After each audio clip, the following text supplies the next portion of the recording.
What is good, streaming people? Welcome to CBS Sports HQ. I'm Tommy Tran. That's Haley Sutton, Brady, Quinn, and Danny Kanell. You know the only thing better than having one quarterback on set, Haley? Two. We got two good ones, QBs. to talk about the most talked about quarterback this offseason. It has been a whirlwind. We were just talking about social media before we came up. Justin Fields, very familiar with how social media works. There's been a lot of talk about who he's following, who he's not following. More importantly, he went on the St. Brown Bros podcast to say that he wants to stay in Chicago when it comes to football, but he also wants to know what the Bears are going to do. Take a listen. What's with the unfollow with the Bears? What's up with that? Man, bro, I'm glad we're talking about it because why do people take social media so serious? Like, But like, why you unfollowing the Bears? This and that. Like, I still mess with the Bears, this and that. I'm just trying to take a little break. I unfollow the Bears and the NFL, bro. I'm not just trying to have football on my timeline. Like, I know y'all mess with a girl, EQ, especially you. Just because you don't follow the girl on IG don't mean you're not messing with them. Okay. It's something that I don't want to see in my timeline. I'm about to go on vacation. I don't want to see no football, and guess what? Just get away for a little Every bit. Bears post. It's either Let's see who you follow. Let's see who you follow. to the drive Caleb. So it's like, bruh, man, I'm tired of hearing the talk. But I feel like the biggest thing with all this going on right now, I just want it to be over.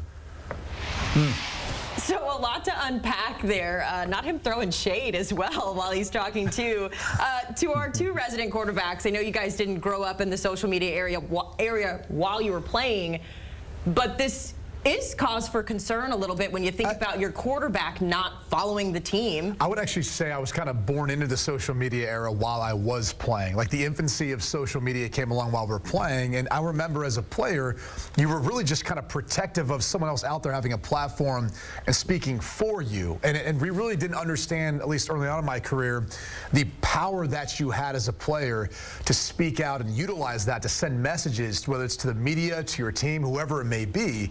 And so that was, more at kind of the infancy. Now we see how players are able to use it. And I think that's one of the reasons why there's such a reaction to unfollowing the team that you're with or the team that you're supporting, because a lot of other players have gone that route and they've ended up going their separate ways. So that's why people are reading into it. I'm not a savant by any means with social media, so I will admit this. Like, do you have to unfollow them or can you just mute them? You 100% can mute them. You can mute them and you just don't see that. So that's where I was like, hold on a second. I think maybe there is a message there that, and I don't know if it's him so much as maybe it's his representation, right? Who's maybe pushing that direction. But let's be real. Ever since they were out of the playoff race, and once Carolina was locked into that #1 spot, which is Chicago's pick, this has been a topic of conversation. And I'm just like him. I want this to be over too. Not only for his sake, for our sake, so we can move on and talk about something else. But I don't know what's going to happen. If he ends up being in Chicago, I think they'll be in a good position. If he ends up being traded to another destination, I think he's going to excel there too. I call BS on all of it from Justin Fields. I think he knows exactly what he was doing. I think he knows this was going to be a huge deal. I don't buy into the fact that you just didn't want football on your timeline, because guess who he still follows? I did a deep dive on his follows. A lot of other NFL players, including one Caleb Williams, he still follows, who's, the guy that he's potentially could lose his job to. Like, if you really were worried about the situation that's unfolding, maybe you should unfollow him too. I think he's got his feelings hurt, which I completely understand. I think it is completely human to be realizing that the franchise that you have played for and that drafted you is shopping around and potentially looking at upgrading, whether it happens or not. It is not fun to be in that situation. And the only thing that I don't know is he says, I want to be back with the Bears. I think he has to say that. Yeah. I don't know if that's best for him. I don't know if that's what he truly wants. But at least he said the right thing, that I want to be back with the Bears. And now we have to see what the Bears are going to do, because they're in a really good position now, holding this ace, if you will, that you can trade off. You can decide to go ahead and draft Caleb Williams. You can move on from Justin Fields. It's a great situation for the Bears to be in, who are just going to slow play this. We all want it to be done, but they're going to slow play it until the draft, probably, to see what the highest bidder is going to actually offer. Yeah, it is funny, though. If he has anyone to blame for all of this drama he's got to deal with, it is the Carolina Panthers. If they had a little more successful season last year, he would not be in this position. And it's weird because normally, if you had a player like Justin Fields, he played well enough where the Bears aren't in this conversation, so you would have avoided this. But because they made the trade, now they are. And I think if you are following Justin Fields, you can feel his frustration. You would certainly sympathize with him a little bit there. It's interesting because we've been breaking down for weeks option A, option B, option 1, option 2, which is to stick with Justin Fields or draft Caleb Williams. But I do want to ask you from like a Ryan Poles and by extension Matt Eberflus, because to me it feels like you keep Justin Fields, you give him Marvin Harrison Jr. and an edge rusher, whether it's turn or reverse. You feel like you're putting all your chips in. If you go 1-4 like that, I don't know if it works out well for you from a GM perspective. But if you take Caleb, you kind of buy yourself a year, because if you're 1-4 with Caleb Williams, you're developing him. Brady, what do you think? Well, I think Ryan Poles is in a good position regardless, because a lot of the moves he's made, whether that's via free agent signings, trades, draft picks, they've panned out so far. I don't know that that's the case for Matt Eberflus, and we've seen head coaches before think that bringing in a rookie quarterback is going to save them. That is just not the truth. It's nowhere close to it, and especially nowadays with some of these ownership groups, we see them cycle through coaches faster than ever. So if that's the logic for Matt Eberflus, I don't think he's going to survive a bad start to next season if it is Caleb Williams or Justin Fields for that matter. I think regardless, he's on the hot seat. He only had to make changes on his staff, so that's a separate conversation. I think this has to do more about how they see the long term of this playing out, and really the grades they have on Caleb Williams as a prospect.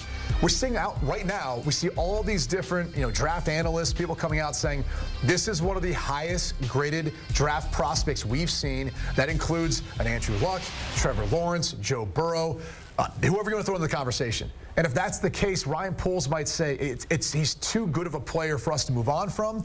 And if that's the case, I've got to get what I can for Justin Fields. I've got to take Caleb Williams. That extends our window and our path here to build around the quarterback spot. And we might feel like we've got what we believe to be the better quarterback of the future in Caleb Williams. So if that's the thinking, it's Poles is safe. I don't know about Eberflus either way. It doesn't matter if you're a first-year head coach. Look what happened to Frank Reich when they drafted Bryce Young. You would think by common logic, well, it's a rookie, you're going to get time. He doesn't even get one complete season. Neither does Josh McCown, the quarterback coach. So this is the new kind of era that we're living in, where owners have zero patience whatsoever, and probably the most harm is done is to young quarterbacks like Bryce Young, who has to start over. And look at Justin Fields' career, what he's been through as far as different offensive coordinator. Yet again, if he sticks with Chicago or goes somewhere else, he's going to be learning a new system as well. So I do think it'll be interesting, because I think with all of these guys, and it doesn't really matter who you are, it doesn't matter the surroundings as far as the play caller, who's developing you, the system you're playing in, and the talent around you.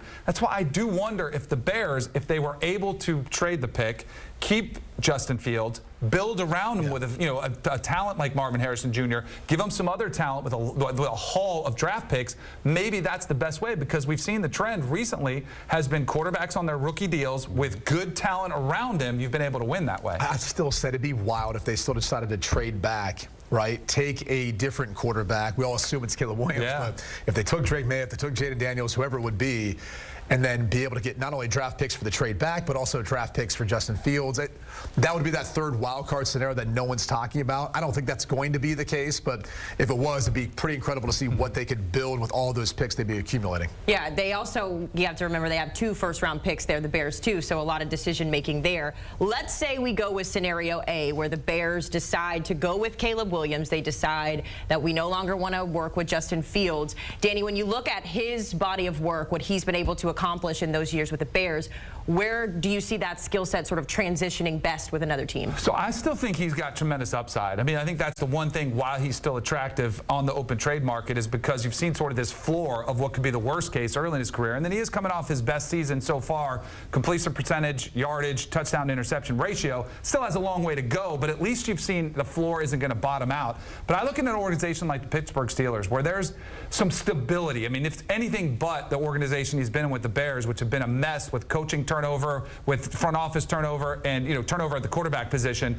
You go into the Steelers, you get a coach who's been there forever, who has developed a solid winning culture, an ownership which believes in their coach and gives them time. You get another, he's going to have a new play caller wherever it is, but Arthur Smith comes in as somebody who's had success working with quarterbacks like a Ryan Tannehill with the Titans, where he did have some success with him. You've got some young nucleus of talent around him, but most favorably, I think, for that is the fact that it's a stable organization where you're not going to have this complete mess around you. And as far as Kenny Pickett goes, I mean, Kenny Pickett so far has combined for 13 touchdowns, which is less than Justin Fields had last year alone. So I know that's a competitive factor, but I think at this point, if you're the Steelers, I think there's way more upside with Justin Fields than there is with Kenny Pickett. There's no doubt. I mean, I think for any team that's looking for him, like Justin Justin Fields, he's at that ripe age. He's continued to progress, especially the more he's had placed around him. I would love him in an Arthur Smith system. I think that would work out well, especially with the piece they have there in Pittsburgh. Atlanta's the other team that you look at and say, hey, it's close to home for him. They've got a lot of weapons, too, with Drake London, Kyle Pitts, Bijan Robinson. Zach Robinson, their OC, comes from that LA Rams system where you know they're going to want to run the football, the wide zones, but it's very quarterback friendly. So I think from that standpoint, that would be another great fit for him. That's really one of those two teams that's probably going to be, the team that they're looking to make a trade with.